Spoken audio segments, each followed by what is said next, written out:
The chandelier stilled, as if it had forgotten to tremble. 1,000 crystal teeth caught the light and held it, and for a single breath, the banquet hall became a photograph, a frozen smear of silk and champagne and polite smiles. Then the painting was unveiled. It hung between two marble pillars like a wound, a red-smeared canvas, a deer skull half hidden beneath ink and smoke, the antlers braided with a woman's hairpin. Someone gasped. Someone else laughed too loudly. Flashbulbs stuttered. The crowd shifted. Whispers braided into a low sound like water running over stones. Lu Mingyu did not mean to be there.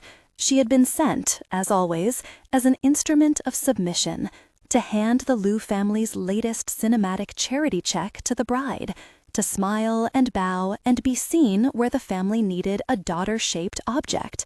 She carried nothing but a small portfolio under her arm, the pages damp from a thread of rain that had found its way under the coat she was forced to wear. Her fingers were stained with charcoal from a study she'd finished at dawn. The painting on the easel was not hers, not tonight. It was the bride's mother's commission, a tasteful portrait that would be placed in some corridor no one would ever admire. It was expensive and hollow. It would mean money. It would mean distance between Lu Mingyu and the one thing she trusted, the studio in the back of the old Lu house, where light fell like a promise across the canvas, and where, when she let herself, she could be noisy and alive with color. She watched the unveiling like a visitor watching someone else's grief. Then the bride's father cleared his throat. Then the toast began. And from the edge of the room, from a path that took him through waiters and orchids and the speckled gaze of the press, he arrived, Duan Shuming. He moved like he belonged to light made of steel, the sort of person that polished a room by walking through it. He wore a suit soft as midnight and a watch that performed quiet violence on gold. Cameras found him before he finished crossing the carpet. A dozen phones rose like an instant second sky. He smiled the right smile for the right moments, and the room applauded him as if gratitude could be sold in shares. Lu Mingyu's breath narrowed because the room had two kinds of cold now, the gold chill of the elites and the colder nothing of people who have been taught to never exist in a public way. Neither would open for her. He stopped not far from her, as if proximity were a decision and his feet were a boardroom voting it through. He looked at the painting. His mouth tightened, the overcoat of composure slipping for a beat into something like recognition. When he looked at her, there was another fraction of a second where he blinked, as if the point of light where her eyes were had moved. That blink was the kind of motion that made people who'd seen him read columns and rethink their assumptions. Then he did something reckless. He stepped forward as if answering a summons only he had heard and lifted the canvas from the easel. The deer skull, the antlers, the hairpin, it rustled against his hand like a small protesting animal. He turned the frame to show the people. His voice fell into the space the spotlight had vacated. "This is not art," he said, blunt and careful. "This is a confession." Laughter fizzled. Someone near the back coughed into their napkin. A judge on a panel frowned. The bride's family reddened. A pundit in a sleek dress whispered into a microphone. Lu Mingyu did not understand his intention. She only knew the trace of heat that crept up her neck as every head turned toward her like iron filings to a magnet. All at once she felt visible in a way that left her raw. People recognized the Lu name, and they recognized what that name meant. Alliances, debts, cruelty disguised as tradition. They recognized her face, and they recognized less, a ghost of a promise to come. He looked at her again. This time he did not smile. He stepped closer to her world without an invitation, and under the prying lights and the chorus of gossip, he did the one thing that would become headline fodder for a week and a dozen late-night analysts. He kissed her. It was not cinematic the way films make kisses. It was quick, not even a decisive theft, a press of mouth against mouth in the middle of a speech. The effect was the same. Glass froze. Echoes contracted. A woman who had agreed to a lifetime of being seen but not heard felt the floor tilt. The bride's bouquet flew off script and clattered on the floor. Someone yelled. Someone else snapped a photo of hands reaching for napkins. For her part, Lu Mingyu tasted metal and the residue of candle smoke and the stale air of the hall. Her knees trembled, not from desire, but from an old shock. She had been touched when it was forbidden to be touched at all. He let her go only when the bride's mother launched herself like a viper. He set the frame down with deliberate care, as if the deer skull were a thin promise that might break if thrown. Cameras stole the moment, and the moment multiplied into a million small accusations. Later, reporters would frame it as a scandal, a husband-to-be humiliated, a mysterious millionaire disrupting a union. Later, television would stitch the night into the kind of narrative that made people feel superior by judging other people's pain. For now, there was a silence full of reckoning, and a man who straightened his tie as if clearing off crumbs from a shared dish. Lu Mingyu found herself outside before she knew how she'd crossed the room. Rain had begun again, small staccato like a needle on vinyl. A clerk with a headband tried to stop her. Her instructions were a rustle of family etiquette. Someone spat a rumor that would grow into 100 versions. From the corner of the marble steps, she watched him, Duan Shuming, stride back toward his car, his shoulders a hard cut against the wet. She had not asked to be kissed. She had not asked to be any more than the sum of the rules that had raised her. But something had been broken inside the glass of that polite life. You could see it, faint as a crack in the light, where it ran from the painted skull to the Brahmin of fabrics and onto the heels of a woman who had been taught to swallow her own name. Inside his car, the city flew past like a map of possibilities he had already costed out. He watched his drive-home route as if it were a chessboard, the streetlights counted off as pieces. On his lap, the painting he had taken from the hall lay half-covered in his coat. He did not look at it. He looked at the circumference of his own hand, where a thin scar, faint as a memory, lived. He was the CEO everyone read about in business supplements. He chaired board meetings that moved markets. He appeared on talk shows and in charitable photographs, his face a carefully chiseled promise. And yet, the public picture could not account for the network beneath the network, the private ledger filled with names that rarely saw light and whose payments were people instead of numbers. That ledger was a secret he kept as someone else might keep an illicit photograph, hidden, precise, and dangerous. He told the driver an address that was not a home and not the office.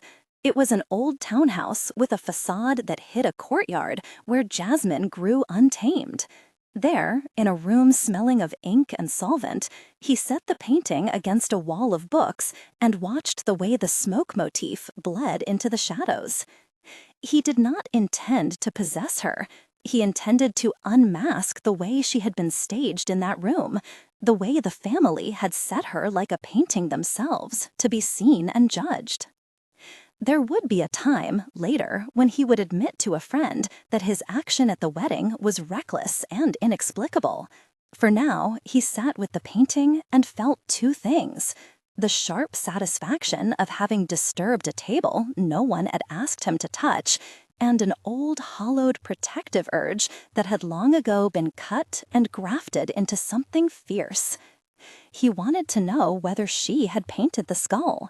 He wanted to know whether her fingers were the ones that smudged charcoal into the seam of the hairpin.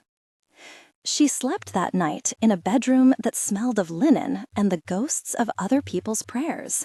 In the morning, she woke with the taste of scandal in her mouth and a headline already forming in the mouths of people who did not know the difference between ownership and cruelty. Her guardian, the matron of the house, velvet in constant motion, told her without malice and with all the trained cruelty of a profession that the family would weather it. Lu Mingyu folded herself into the language of endurance and filled the few hours before noon with rehearsal, because the Lu family loved performances almost as much as they loved power. She had not expected that the man who had kissed her would appear in the Lu driveway that afternoon with an envelope in his glove. The envelope contained a check with a number so disproportionate to the painting's listed worth that someone in the house, an accountant whose face never softened, almost choked on his tea when he saw it. "You paid 10 times asking," the matron said, reading the sum like a verdict. He did not smile. He folded his fingers around the edge of the envelope and watched her the way a connoisseur might study a fragile vessel. "Because some pieces are worth more when they hold truth," he said. The delivery of violence in those words was gentle. The truth inside them was not. She wanted to ask why. She wanted to ask if he'd seen anything in the painting that spoke of her or of the way her life had been tended, by people who treated her like a blemish. Instead, she looked at the check and at the man who pressed it across to her, and a new calculus introduced itself in the space between his thumb and the paper. He could offer money. He could, perhaps, offer cover. He could make it harder for her family to sell her obligation to the highest bidder. He could cause trouble for a family that had always found ways to make the world smaller. He left as abruptly as he had arrived. The matron took the envelope and assessed it like an alibi.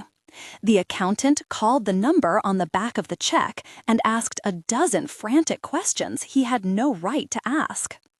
And Lu Mingyu, with the money burning a held breath in her pocket, walked back to the studio where she kept the real things she had made for no one. When she unlocked the door, the air inside the cramped room was the color of old paper and drying oil. Her canvases leaned against the wall with the patience of inmates. Jars of turpentine lined the shelf like little bottles of truth. She set the check down beside a piece she had been painting in secret, a small panel depicting a deer with its antlers braided in a way that made it look part crown, part trap. She had been teaching herself smoke strokes, a technique that asked the brush to remember the breath it had taken.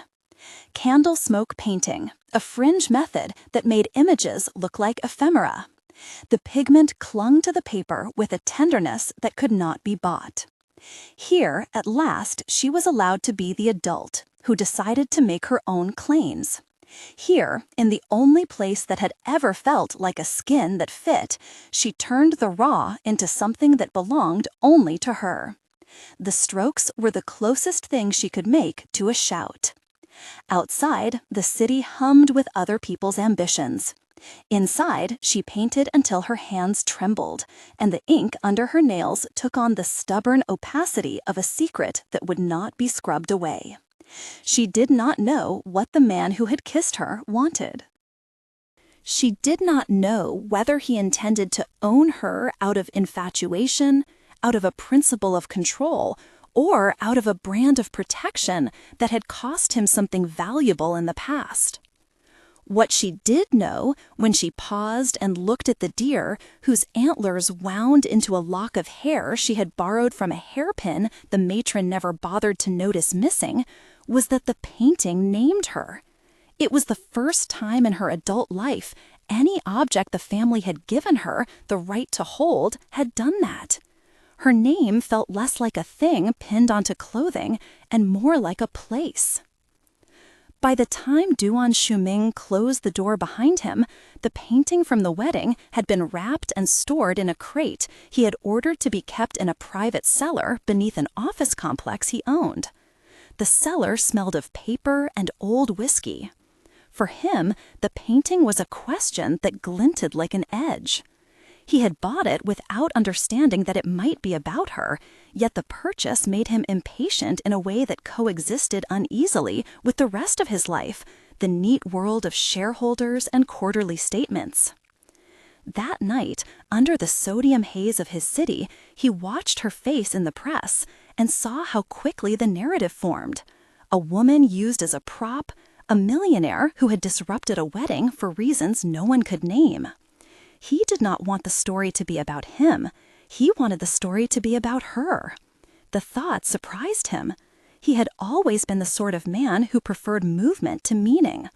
But as he examined the photograph of her face, the way the lights had made her cheekbones look like the measured edge of a blade, something in him, old and sharp as the scar he kept hidden, rearranged itself. He made calls that night that had nothing to do with markets.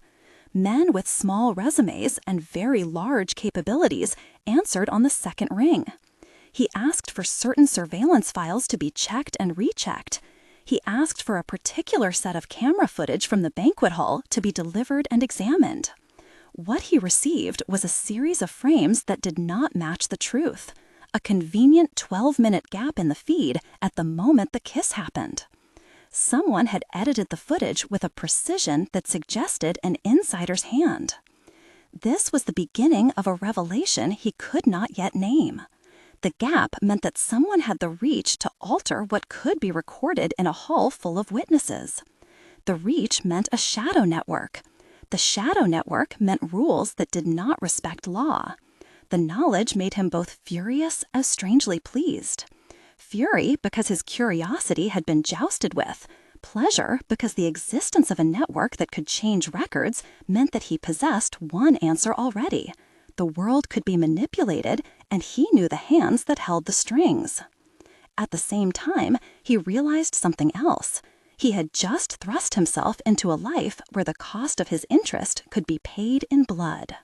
He did not like the idea that his interest might be dangerous to the woman who had been forced into a chair of social shame. He liked it less that his impulses had already begun to shape into a plan that smelled like ownership. For Lu Mingyu, the following week was a lesson in rumor management.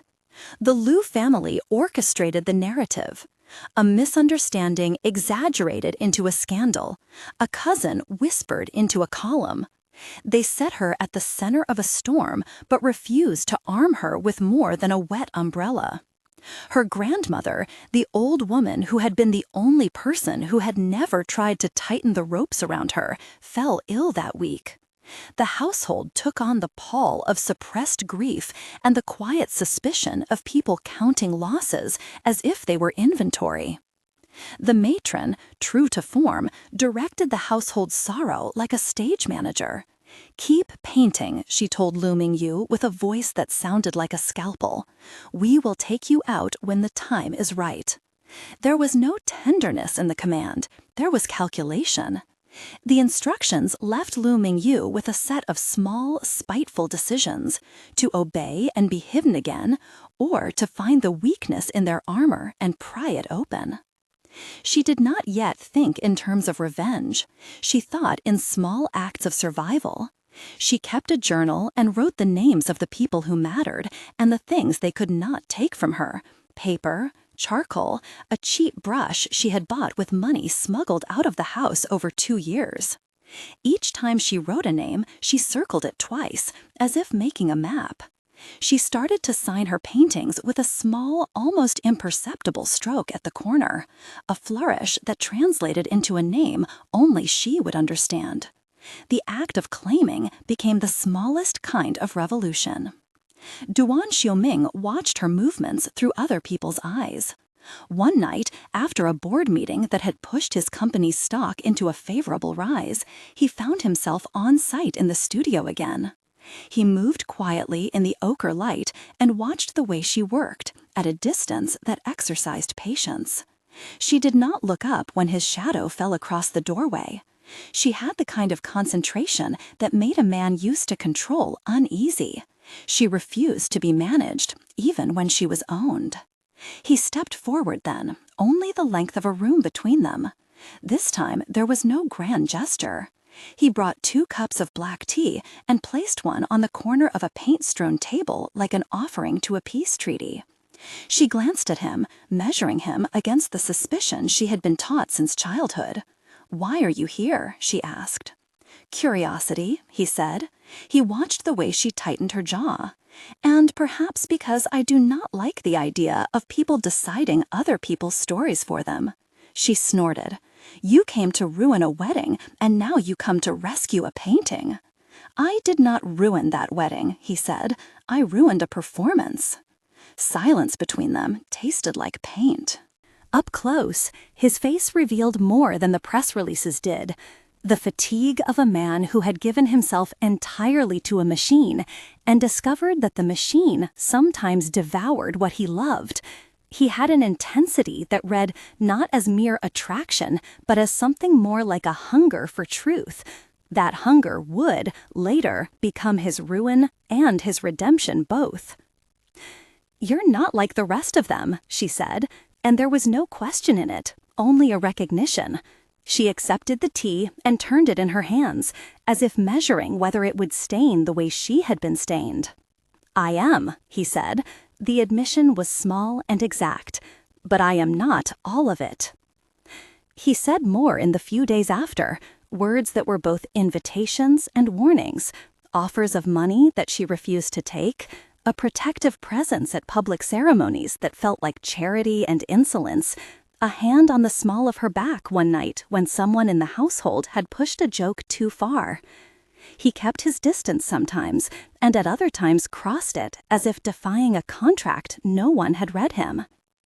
One of the things he did, quietly and without ceremony, was to plant the seed that surveillance at the Lu compound had been tampered with. He did not say he had altered it. He said, in a conversational way meant to unsettle and not to comfort, that not everything recorded was true. He made a point of mentioning the 12-minute gap as if it were water spilled on a table that anyone could see and no one would admit. Her reaction was small and fierce. She had lived always in a house that made things disappear. She knew the language of altered things like a dialect. The idea of a recorded gap was not merely intrigue, it was confirmation. Things that could be edited were things that could be arranged. If surveillance could be altered, then so could the narrative of her life. "You have power," she told him one evening. "Why use it on me?" He rested his forehead against his palm. "Maybe because I think you are more interesting than you have been allowed to be." His voice was blunt, but the contempt he had for the world's cruelty made his bluntness sound fragile. She laughed then, a short thing with no humor. "That's a terrible reason." He smiled at that, an expression that did not transform him into kindness, but into something like possibility. "It is not a reason that will keep you safe," he said, "but it is a reason that will cause trouble for other people." Over the next weeks, there were moments that would later look like a montage. Him purchasing another of her small works at a private showing she had been allowed to attend, a terse email from his assistant offering legal counsel he had not asked for, him deliberately passing by the Lu driveway in his car and turning his head to check that she was inside the house when gossiped about men lurked outside. Each act made the world feel simultaneously more dangerous and more bearable. But danger did not wait politely. The very next incident came like artless thunder. One night in a lounge downtown, the kind of place where glass and candlelight conspired to soften the world, Lu Mingyu had agreed to meet a friend who would promise to introduce her to a gallery owner. She wore a coat she had stolen from a thrift store and a necklace that someone had laughed at, but that she loved because it was small and real. The lounge hummed with pretense, and the music was the kind that lubricated conversation. She tasted the freedom of anonymity for the length of an hour and feared nothing but being found. She did not expect a man to corner her at the bar, to press a drink between her fingers, to ask in a voice the color of practiced tenderness whether she might like to dance. He was smooth as lacquer and wore his confidence like a mask. Behind him were two men whose hands did not know how to be polite. She could feel the shape of a scene being pushed like a prop toward her, the bar, the camera phone, the sudden loudness of a party willing to be entertained by another's misfortune. Then the man from the wedding appeared as if conjured, Duan Shuming. He did not storm in on a sprint like an avenger. He walked, precise and controlled, and when he reached them, he politely asked the men to leave. They did, offended and curious, and not willing to meet the truth of a person who had a level of power they could not purchase with their bluster. He offered her his coat and led her outside into the night, where the air felt more honest, like a page without a watermark. She tasted the metallic feeling of adrenaline in her mouth. For a moment, they stood beneath a street lamp and talked the kind of small talk people use to test whether they will stay in each other's orbit. "You must be careful," he said. "People who engineer spectacle for others rarely stop at spectacle." He did not elaborate. There was no need. She had been the centerpiece in a family's performance too many times to misunderstand the warning in his tone. She smiled a little because she had learned that smiling was armor that opened doors. "And people who make spectacles?" she asked. "They assume they hold all the cameras," he said. Then, softer, "I want you to know I will not be one of them." She did not know whether to believe him. She was, at root, a woman who had learned to distrust the idea that anyone would ever do something for nothing. Still, something in the way he said it that night, that combination of wood and steel and an edge of loneliness, made her keep a small piece of it like a pill in her palm for later. What no one saw at the time was that 2 nights later, an anonymous tip arrived at a rival paper alleging that the Lu family had tampered with hospital records in the death of her mother. The article was careful to be shockingly speculative, accusations dressed as questions, needle-sharp implications. It was the sort of thing that could be proven wrong and then viciously used anyway. The Lu house filled with the smell of panic, and for the first time in years, people who had been certain of their immunity began to move with the brittle caution of those who have something to hide. When Lu Mingyu saw the headline, her fingers went cold. In the small, private space of the studio, she opened an old wooden box that, for reasons known only to her grandmother, had been hidden behind a false drawer in the writing table. Inside were fragments: a photograph of a small family she had loved, a hospital bracelet with a number half rubbed away, a scrap of her mother's handwriting that smelled faintly of jasmine. The objects were not proof. They were pointers. They were a map with missing pieces. She felt the sudden awakening of something she had never allowed herself, the desire for answers that knew how to hurt. For the first time, the idea of revenge did not feel like a childish revenge, but like a grown woman's demand for truth. The difference was crucial. A child seeks retribution to balance a scale they barely understand. A woman seeks exposure because the scale is broken. Duan Shuming watched her from the edges, in the press, in private messages that read like offers and yet were always gentle invasions, and felt the hazard of his own interest widen. He had, for a long time, used his shadows for transactions that were not pretty. He had made decisions that had left scars on others and on himself. Now, as he watched her gather the shards of a past someone else had tried to bury, he felt an unfamiliar abrasion: love, or something that might become love if it did not kill them first. He made a choice, the first choice that was not merely about leverage or beauty.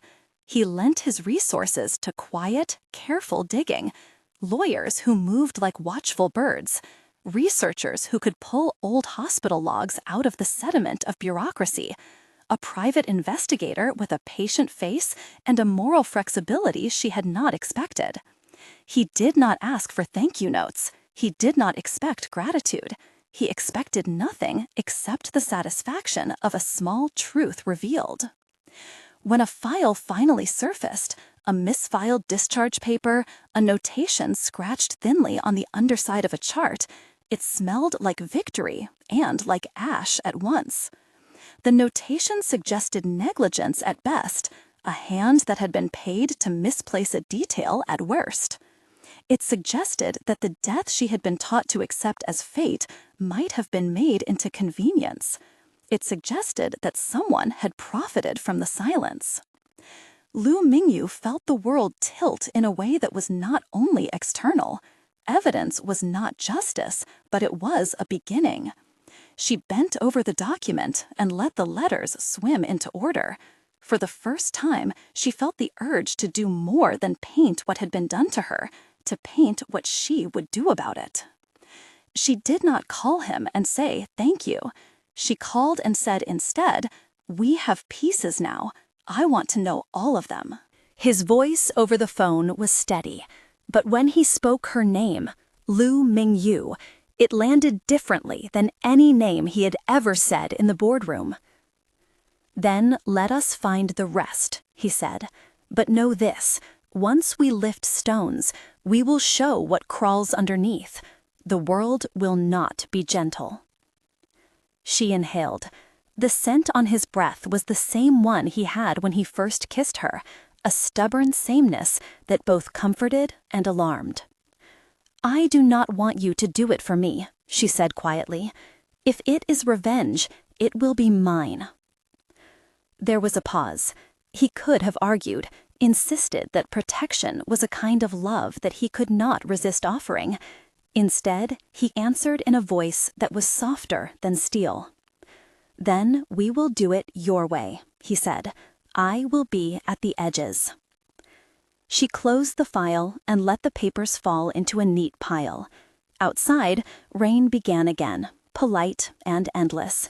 Inside, for the first time in years, something else creaked open. A plan.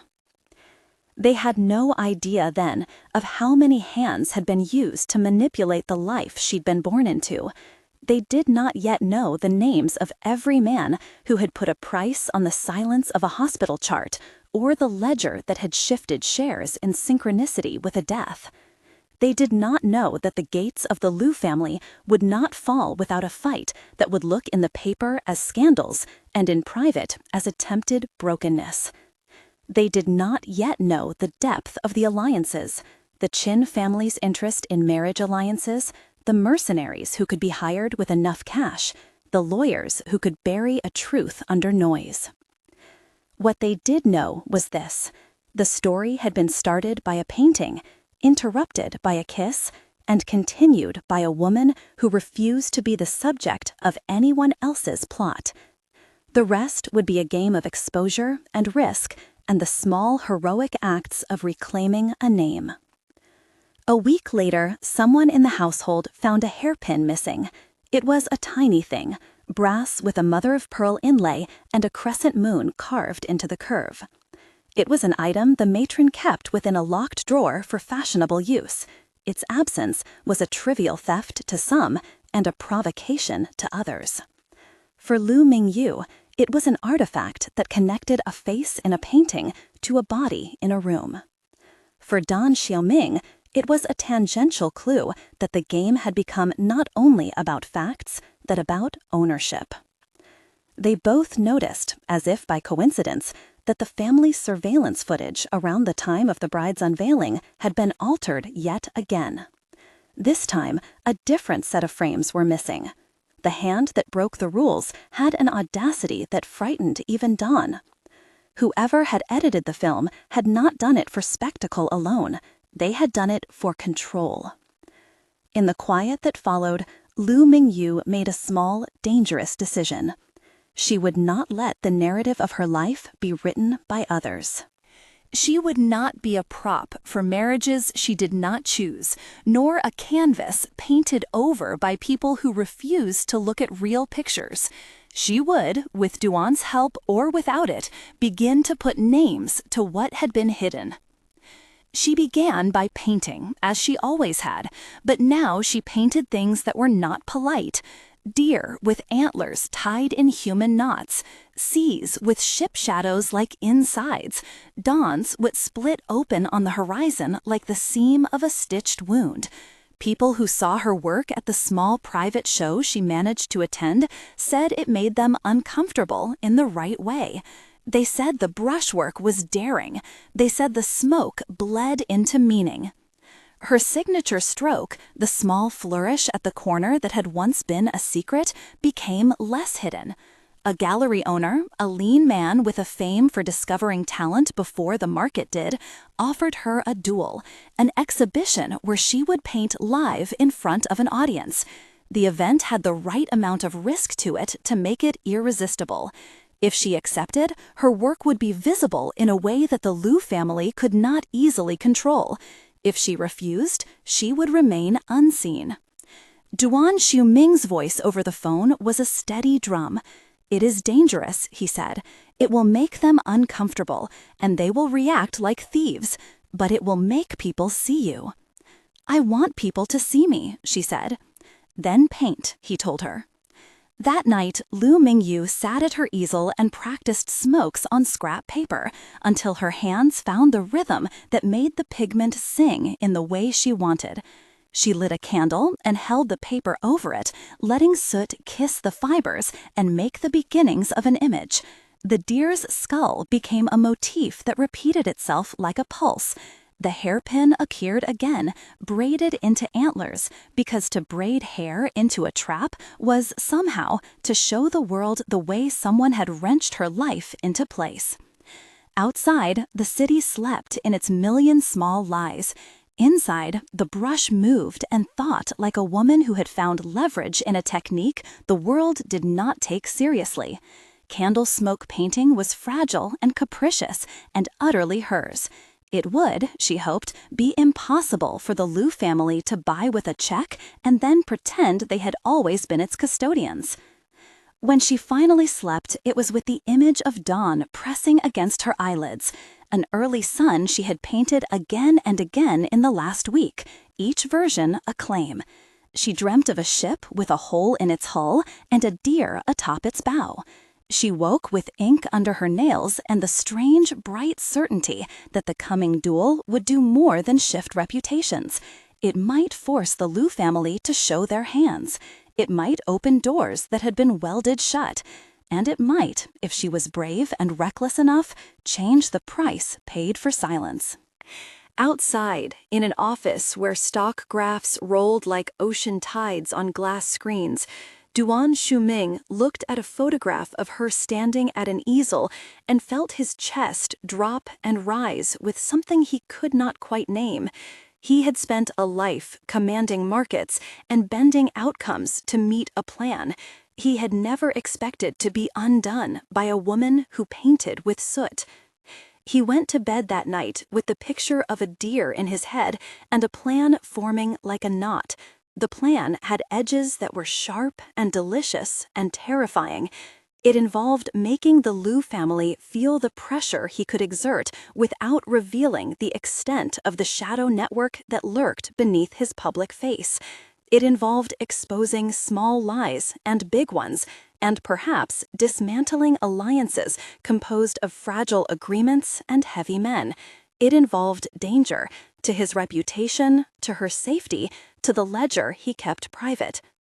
He resolved, as the city breathed heavily below, to make a move that would say, in a way he could not say with ordinary words, that he was not interested in being merely scandalous.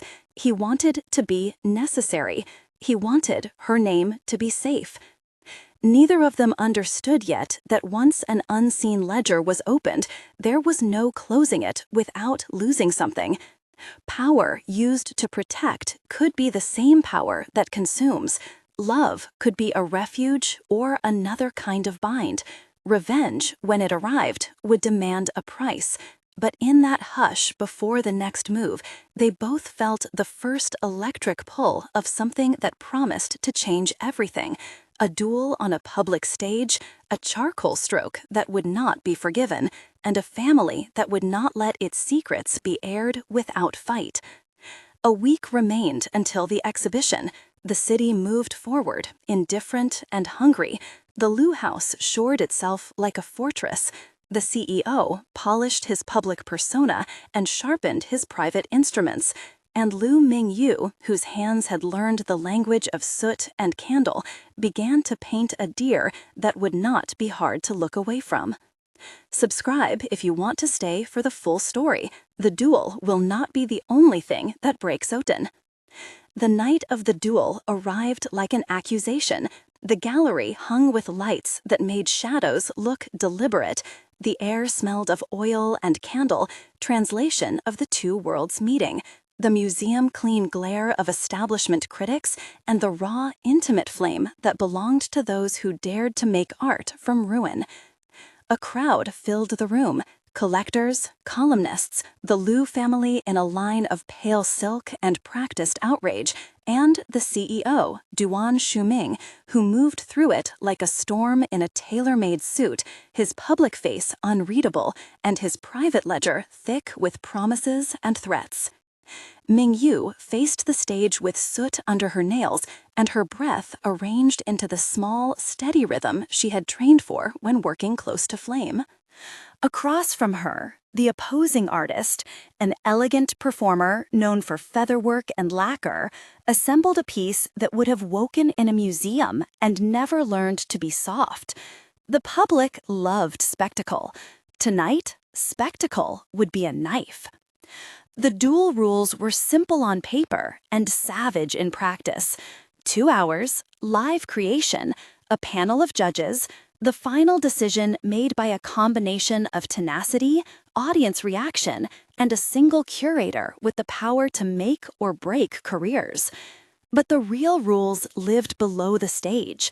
The Lu family's handlers had placed a mole among the judges. A gossip column had already drafted 2 versions of the scandal that would follow if Mingyu faltered. The gallery smelled like enemy lines. She set a candle at her left, darker than the others, and lit it slowly as if rehearsing the way a small wound opens. Her technique, the candle smoke method she had taught herself in the back room of the Lu house, where light had been a forbidden language, required a precise fearlessness. Bring the soot close enough for the pigment to kiss the surface, then pull back so the marks read like memory and not a confession. Her fingers trembled in the first minute, but she arranged her breath and let the tremor find rhythm. The deer returned to the canvas, different now, antlers braided against a sky that looked like a bruise, and a skull half hidden in smoke. But it was also a small ship drawn on the horizon, its bow cleft by a shadow, like a missing name. From the audience, Duan watched as if the room had been reduced to that single flame of hers.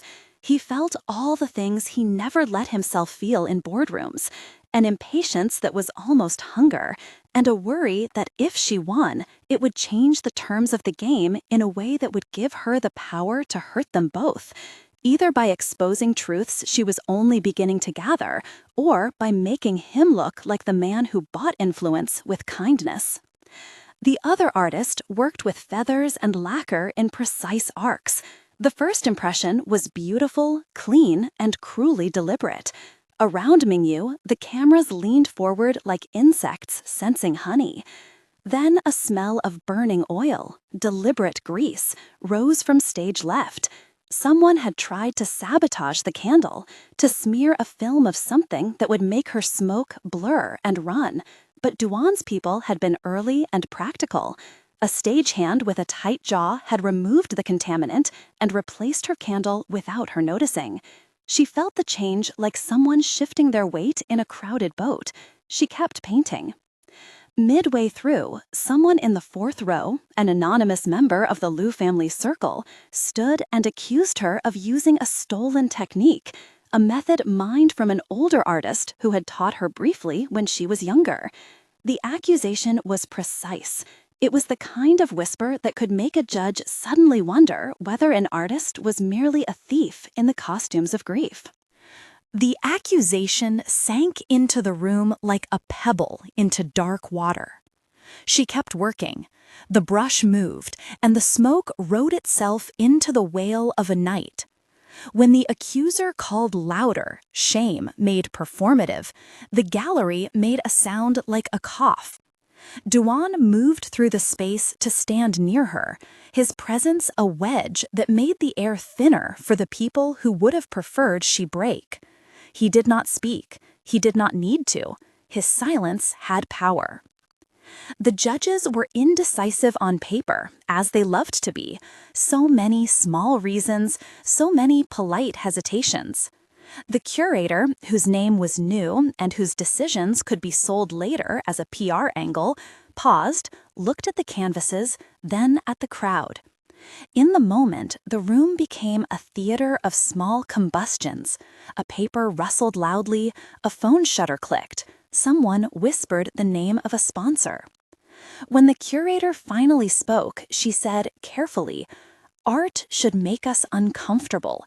It should make us remember things we have been trained to forget." The verdict read like a sentence, and for a beat it was unclear whether she meant Mingyu or the whole room. Then the applause broke, not unanimous, but loud enough to topple intent. Mingyu's painting held the room like a held breath. Her deer looked like a thing that could walk out of the gallery and refuse to be claimed.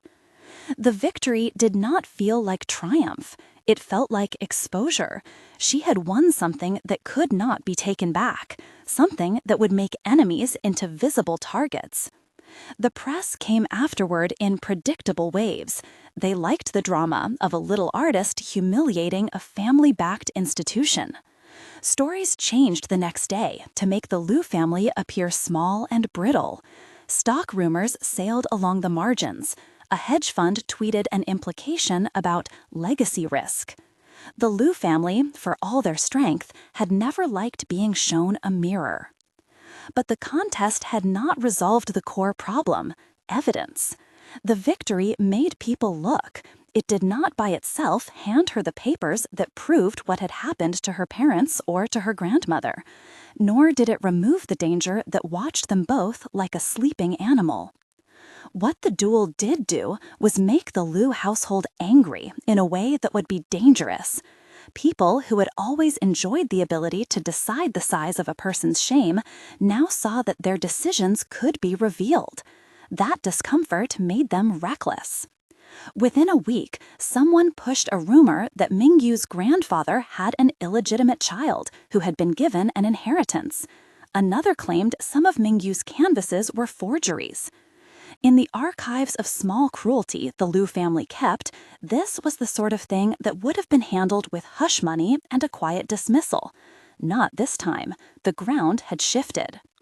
The private investigator Duan had placed, an efficient man with a face like a folded map, delivered news in private minutes that felt like shrapnel. He had found a file in an old hospital archive, a notation, a signature that made no sense, a discharge signed at an hour that coincided with a payment that left traces in a ledger owned by a shell company once connected to a Lu cousin. The notation suggested that an operation, or rather the scheduling of a patient's transfer, had been moved without proper records. It suggested, poorly but plausibly, that a death had been curated. Mingyu stared at the paper until the letters blurred.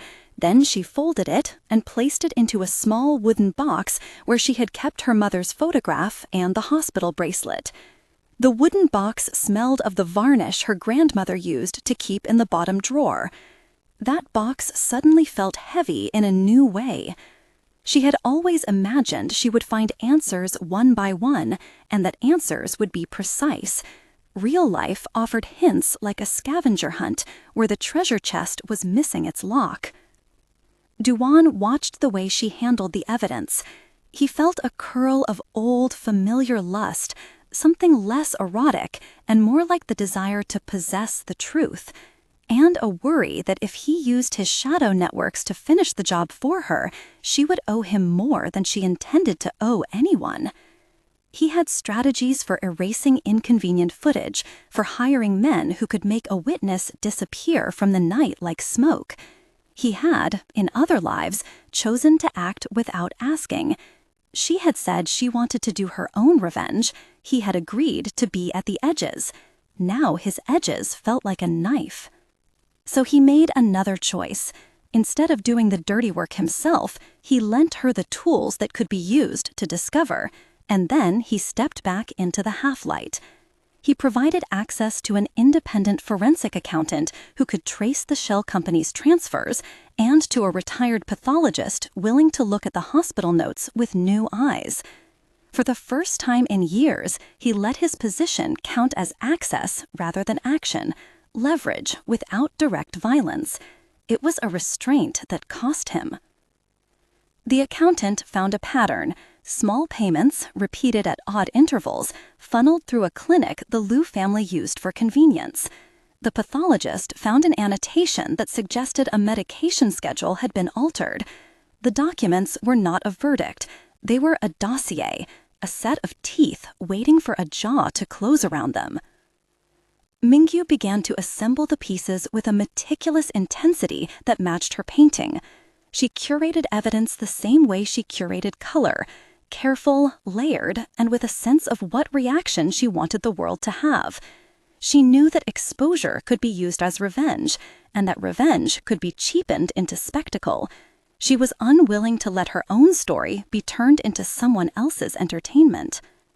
At Duan's suggestion, they hired a legal team on retainer and began to prepare a public move. Mingyu insisted it must be her step, not his. He would provide resources, but she would press the button that made the world look. They arranged for an exhibit opening that would double as a reveal, a live installation combining images and documents, a set of paintings that displayed alongside scanned records and recorded confessions, all curated to show an institutional pattern of negligence and profit. She wanted the evidence presented as art because art could hold nuance. A canvas could show a deer half alive and half taxidermied, while a paper beside it spelled out a ledger entry in cold type. The gallery agreed, nervous but hungry. This would be the kind of event that produced a headline writers loved, something about beauty, scandal, and fortune. The Lu family, predictably, tried to cancel the show by threatening sponsors and letting rumors bloom like mildew. But the gallery's patrons had suddenly realized the risk of backing the wrong family in a public feud. The sponsors held fast. The day of the reveal was a high-low tide of nerves. Guests arrived in waves, cameras were there to greedily scrape. Mingyu stood in front of the largest canvas she had yet made, a deer whose antlers braided into a road map dotted with names and dates. Beside it, on a plinth like a relic, lay a group of photocopied forms, discharge notes, transfer orders, a small note from a nurse who had later disappeared from the record. A screen behind her played archival footage of the Lu house, the Pantry of Whispers, and next to it, a short, edited clip demonstrating a gap in the banquet hall surveillance that matched the one Duan had found. It was precise and breathless. The room filled with the hush of people who knew they were about to be given permission to judge. Mingyu walked to the microphone with the steadiness of someone who had learned to hold many small confidences in her hand. There was no tremor in her voice when she spoke. "This painting is not about vengeance," she said. "It is about the cost of silence." She moved through the evidence, pointing to dates and ledger entries and letting the meaning settle like dust. When she reached the hospital notation, the room leaned. A journalist in the front row checked her phone like a small confession. It was where truth met public attention, and the public loved to call itself judge. The Lu family's spokesman tried to interrupt with a rehearsed declaration, statements about privacy, about grief being exploited. His voice hit the gallery like a small asteroid and ricocheted into the sound of polite applause. But Mingyu had expected the obstruction. She had expected denials. The point had never been to secure immediate legal action. It was to force the public eyes to look where they had previously been trained not to. When the event concluded, the press did what it always did. It multiplied, rehearsed the indignation, created 1,000 versions of victim and villain. The result was a cascade. One prosecutor's office asked for the material. A local paper published an extended piece. An online video went viral where the nurse's note, carefully redacted for privacy but revealing enough, was read aloud.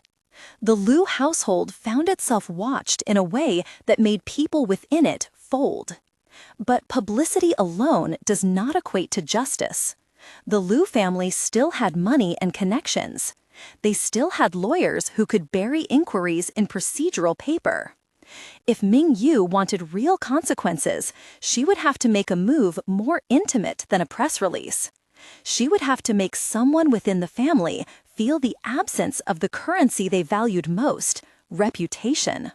She would have to force them into a personal reckoning. That personal moment arrived in the form of a phone call from an unexpected source.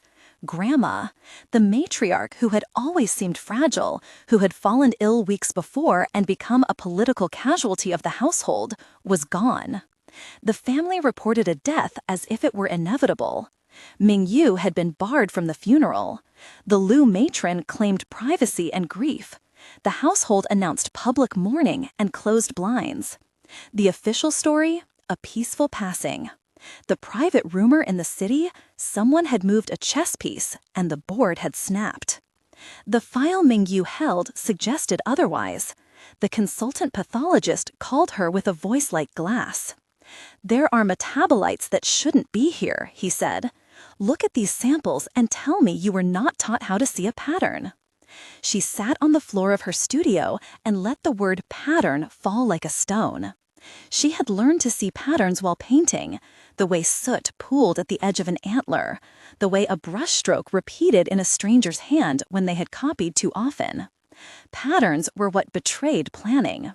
She could have let the CEO's network take a darker route. They had the capacity to produce a confession in the old-fashioned way. Men paid to say what someone wanted them to say. But she refused the easy moral shortcut. Her revenge had to be shaped by her own hand. She wanted those responsible to be seen for what they'd done, to be forced into a public exposure that took away the currency of silence. She wanted naming, not anonymous erasure. So they set a trap of the kind that belonged in a courtroom drama. A recorded interview scheduled under a false pretense with an operative known to take orders. The interview was arranged overseas in a neutral location, where the operative, Isabella, a mercenary with more tattoos than conscience and a record of doing unpleasant things for comfortable money, felt safe enough to talk. Duan's people used their reach to find her and offer a bargain. Money for her cooperation and a promise that for once she would not be expected to kill. Mingyu traveled to the meeting with a small crew that included Duan only as a remote presence. She had insisted. She would be the one to hear and take the recording, to do the morally difficult part of listening to the human who had altered a brake line or slipped a pill. She would be the one to put a name to an act and then decide how to use it. Isabella arrived with a cigarette and the tiredness of someone who had been to other people's funerals too often. In a concrete courtyard smelling faintly of diesel and the sea, she spoke, brisk, guarded, and sometimes oddly candid. At first, she denied everything she had been paid to do. Then, once Mingyu showed her a photograph of the hairpin and the hospital note, the mercenaries' defenses shifted. Money could be easy to move. Regret was heavier. "You think you want the truth?" Isabella said. She told them in stops and starts about a night when a steering column had been tampered with on a car destined for a hospital run, about pills placed in a teacup that would make an old woman sleep and not wake, about the name of the man in the Lu house who had whispered instructions through a lawyer. The confession was imperfect, edged with self-preserving lies, but it contained details that matched the ledger and the hospital notation. Isabella asked for money and for immunity and for a way out. Mingyu offered her neither, and yet offered the one thing Isabella had not expected, a chance to tell the truth and be heard. They recorded the conversation in an old shipping container where the acoustics made the words viciously real. Isabella spoke, and the tape took on the weight of a small indictment. It was not a full confession of who had ordered what, but it contained names, associate names, the cogs in the machine. It had to be handled legally with care. A mercenary's word alone cannot convict a family empire. But the tape added an ember to the pile Mingyu held. The embers could be coaxed into fire if a jury of public opinion fanned them correctly. When they returned, Duan met her at the airport with a look that was neither tender nor entirely businesslike, something in between, that read like regret compressed into a single expression. He had been on the edges as promised, but the edges of his world had been difficult places to be. He confessed in the car on the way back, not for sympathy, but for admission. "I used to think the world could be fixed by removing a problem," he said. "Now I think it can be fixed by showing it the mirror it has been avoiding." She did not ask whether he had used violence. She had his measure. But his confession mattered for another reason. It was an admission that he had once let his shadow network do violence without asking for moral permission. His admission made room for something like truth between them. Her plan was simple and terrible in its clarity. Expose enough of the Lu family's operations that their social currency was drained, then force a legal engine to take over.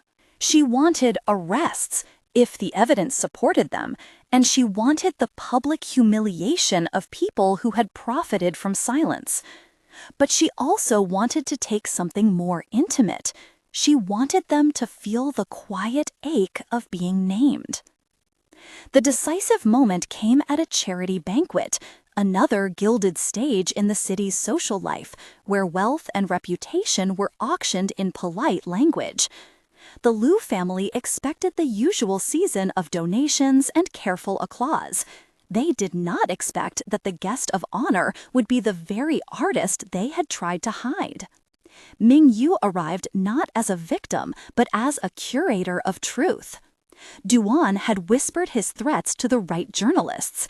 The mercenary tape had been checked by counsel and edited into testimony that could be used as a parallel revelation without depending on a risky courtroom. A video montage in the space of a short gallery show made a line between hospital note and ledger, between hairpin and handshake. Mingyu herself walked onto the stage and, with a voice that trembled only with controlled anger, read the list of names and dates aloud. The room grew small as a well. The matron of the Lu family rose at first, righteous and indignant as always, but when Mingyu spoke with the calm ferocity of someone who had learned to live with fear, people in the audience shifted. A donor who had once pledged millions to the family rose to leave his place. Cameras lingered on the departing backs. It was not that the Lu family's officials were arrested on the spot. Legal processes require paper and patience. But public institutions had eyes, and eyes can have teeth. The result was predictable and harsh. A prosecutor's office opened an inquiry. A company that had insured several of the Lu family's accounts froze a tranche pending investigation. One of the Lu household's more flamboyant cousins, Lu Lin, found his board of directors asking pointed questions. Some family members sued, others fled to safe houses abroad. The city watched, fascinated and satisfied. Mingyu had done it in public. She had made the revenge her own. She used art to show evidence and used speech to name names. She had not asked anyone to kill or confess for her. She had forced the family into a reckoning that would play out in courts and in news cycles. The consequences were not neat. Power shifted in ways that rewarded some and punished others. The Lu family's empire shuddered but did not collapse entirely. Some businesses were sold to cover legal fees, some assets frozen. A few low-level operatives were detained as tangible sacrifices. The big fish were cunning and slippery, retreating behind corporate shields and legal counsel. The public felt a measure of satisfaction that translated into ratings and trending hashtags. Private grief and ruin multiplied quietly in rooms with closed doors. Duan did not escape consequence either. When his involvement in altering surveillance came to light, unavoidable in a world where disclosure could be used as a counterweapon, he faced a choice. He could deny and weaponize his influence to bury the story, or he could confess and risk his empire. He chose the latter. In a rare press statement, he acknowledged that his reach had been dangerous and that he had used it in ways he could not defend. He offered to cooperate with inquiries and to step down from a few public-facing roles while the investigation continued. It was a sacrifice that cost him both power and the kind of public image he had spent years curating. Mingyu watched his statement on a small screen in her studio. It did not make her feel triumphant. It made her feel wary. He had given up power in a way that cost her stability. But it also made his love, if that is the word they could now claim, less transactional. He had chosen consequence over control, and that was, in a crooked way, an act of tenderness. Their relationship changed. He was not the man who swooped to fix everything, nor the man who had always withheld tenderness in the interest of leverage. He had become someone who could be honest about the darkness he had let live and who had chosen to step away from it. For Mingyu, that made the risk of love less a polluting force and more a shared burden. She did not forgive him easily. She accepted that their lives were now entangled in a way that would require constant renegotiation. The Lu household did not collapse into ashes or repentance. It reformed, brittle and shrunken. Lu Qian, always the most ambitious, tried to salvage the family's remaining prestige with an aggressive PR campaign. Lu Lin vanished from the boards where he once held sway. The matron retreated into private grief that looked for a long time like a calculated silence. Some low-level staff who had been complicit in altering records were detained and charged. Others negotiated plea deals. The legal system acted slowly, but it acted, and public attention forced bureaucrats to move with an uncharacteristic speed. Mingyu, for her part, refused to let art become merely a weapon. She used it, yes, as a hammer against secrecy, but she also made space for recovery. She reopened her small studio to students she chose herself, kids who had talent and little money, people who had been told their hands were meant for work and not for creation. She taught them to make soot into image, to hold candlelight like inheritance rather than theft. Her art became a community, a practice of reclamation. There were nights when she could not sleep. Memories came in the form of small sensory assaults, the smell of turpentine, the touch of a palm that had been used like a contract, the sound of someone breathing like an approaching verdict. She began therapy, slowly and awkwardly, the way one learns a new brushstroke. Therapy did not fix what had been broken, but it taught her how to navigate stone and tide. A month after the public reveal, Duan visited her studio at dawn. The city was a slow, indignant animal at that hour, taxi horns like distant gulls. He brought 2 cups of tea, like he had once, and she took it without ceremony. His hair had lost some of its control. His face, in morning light, looked like a man whose architecture had been rearranged. "I don't know how to be anything but what I was," he told her softly, "but I want to try to be less of it." She looked at him, an artist reading an unfamiliar signature. "You did things," she said simply. "You used a ledger that keeps a list of people. You hurt people in ways you thought you could control. Saying that you're sorry is not a receipt." He nodded. "I know. I do not expect absolution. I expect the work." "You want to do the work?" she asked. "Yes," he said, "if you will let me be at the edges." She let herself look at him for a long time, measuring whether his edges were still knives or could become scaffolding. She thought of the deer that had saved her, and of the hairpin braided into antlers, and of the way a painting had begun a war. "You will have to be patient," she said, "and you will have to be public about the ugly parts." He agreed. He signed transfer paperwork for a foundation that would fund art education in neighborhoods the Lu family had abandoned. He made arrangements that cost him money and public face.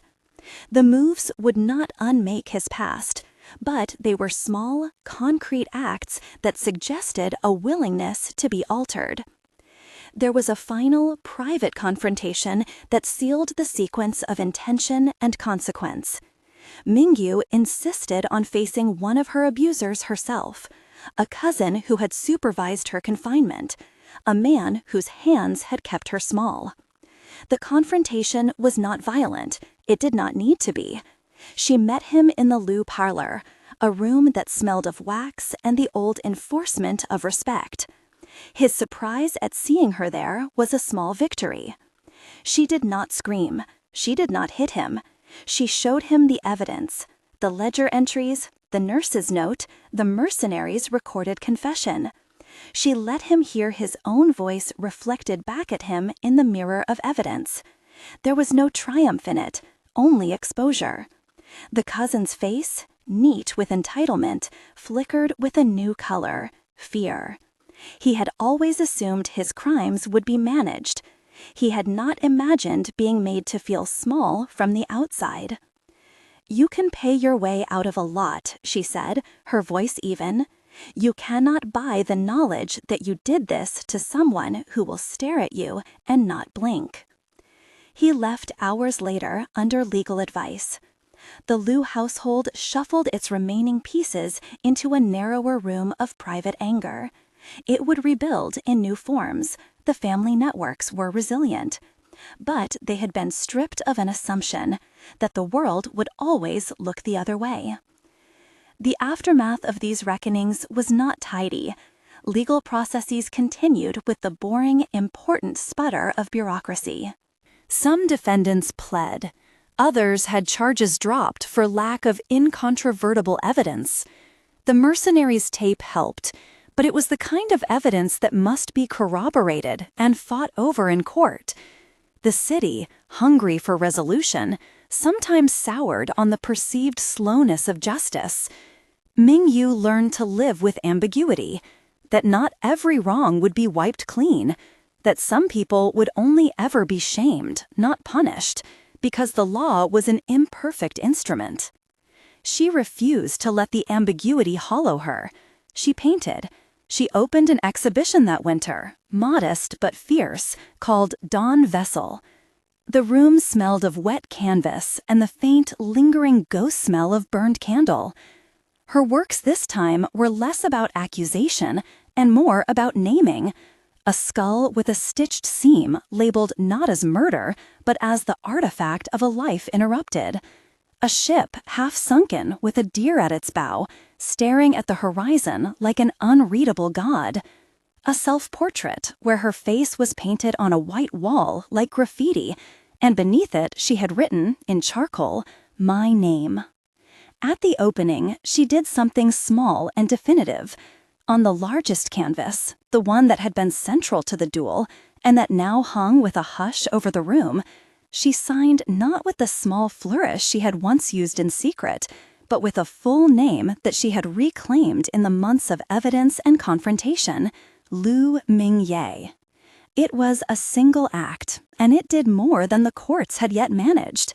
It was her reclamation, a declaration that the name someone else had pressed onto her was not final. From that night forward, friends, patrons, and publicists who respected her work addressed her by the full name she chose. The river of language bent a fraction to accommodate her will. Duan watched the signing like a man looking at the sea. There was something like both grief and pride in his face. He placed no demands on her triumph. He had learned enough to let the glow of someone else's victory be just that. In the months that followed, the public scenes quieted but did not vanish. Some Lu family members were under investigation. Accusations trailed like lichen. The Chin family, allegations that had been whispered in the background for so long, had their own share of boardroom tremors. Corporate alliances were rearranged as investors sought safer harbors. For Mingyu, the relief was not total. Trauma leaves tracks. She had nightmares that smelled of turpentine and hospital antiseptic. Some days, a hand on her shoulder would make her tense, as if expecting a contract to be read aloud. She healed in small increments, not dramatic leaps. Her art studio became a place of soft industry. Students arrived, shy and furious. They learned candle smoke techniques and the way charcoal could be used as elegy. They learned that art could demand truth, but that truth could also be worked with gentleness. She taught them to hold names like tools, not like weapons. Her relationship with Duan became a negotiation of boundaries and form. They fought over the right degree of publicity. He wanted to shelter. She wanted to be visible. They compromised in other ways. He stepped down from some public directorships and joined her at a community art workshop in the afternoons, pouring concrete and mounting frames with the same pragmatic hands that had once altered footage. In private, he told her about his discomfort with the ledger he had carried all his life. In private, she told him about the strange comfort of smoke on her fingers. They were both, in their own ways, learning to be people who had been broken and who did not wish to break others. There were tender scenes that did not belong in a scandal column. An afternoon when Duan, no longer hiding, sat on the floor of her new gallery and tried to hang a small frame crooked, then laughed when he failed, and Mingyu straightened it with fingers that had known sharper things than romance. There were nights when he sat at the edge of a bed and told her quietly about a scar on his calm where a childhood accident had become a map to his stubbornness. There were moments when she wanted to leave him and could not quite bring herself to do it because of the way he had chosen consequence over control. Not all repairs were possible, and this was perhaps the cruelest truth. Some days they fought, and the fight left a stutter between them. Sometimes she would close herself in the studio and paint for hours without speaking, making the brush wrestle with the parts of memory that refused to be polite. Other times, she would stand in front of a small group of students and find that the impulse for generosity was what had saved her. In the end, the victory she had wanted most was quiet, the ability to decide her name, her work, her pace. She had not sought revenge as a spectacle, but as an act of reclamation. The Lu family was smaller now, in power, and larger in infamy. Some of its members would forever be associated with the way they had used silence as currency. The law would proceed at its own pace. The public would move on to a new entertainment. But Mingyu had a life that belonged to her. The final scene, the one that would be smaller for the cameras and larger for the self, took place at dawn. She stood in the studio as the sky leaned pale, the city just beginning to stretch. On the easel was a new work, a deer at the bow of a ship, but this time the horizon was not a bruise. It held the pale gold of a day that had not yet decided what it wanted to be. She dipped her brush into soot and, with a careful, definitive stroke, wrote her name across the bottom, Lu Mingyu. He watched from the doorway, holding 2 cups of tea, the same ritual gesture they had used before words grew complicated. He did not ask permission to enter. He simply stood there, an offering. They shared the tea like 2 people who knew how to be quiet together. "You signed it," he said. "I did," she replied. He smiled, small. "I am glad." She looked at him, and for the first time in a long time, the word that hovered between them, complicated, not fully safe, not wholly consumed by old darkness, felt survivable. "Will you stay at the edges?" she asked, only partly teasing. He looked at the painting, at the deer that seemed ready to leave the canvas with dignity, then out at the river of morning light. "I will," he said, "and I will step back when you need to walk forward alone." She let the sentence sit, and then she reached for a tiny hairpin, mother of pearl, crescent-shaped, and braided it delicately into the deer's antlers on the canvas. It was a small act that tied the story to its beginning. The thing that had been used to mark and to control now became ornament and claim. They did not promise forever. They had both learned the price of vows. But they had also learned the craft of tending a fragile thing, how to name it, how to protect it without pressing too hard, how to let it exist on its own terms. Outside, the city woke fully. The sea of windows became a scattered constellation, and a light wind carried a smell of salt and possibility. She painted until the sun rose, and in the brush strokes the day found a way to begin again. Watch next for a behind-the-scenes look at how the duel was staged and the art techniques Mingyu used to make smoke become image. There's more to the work than the headlines ever showed.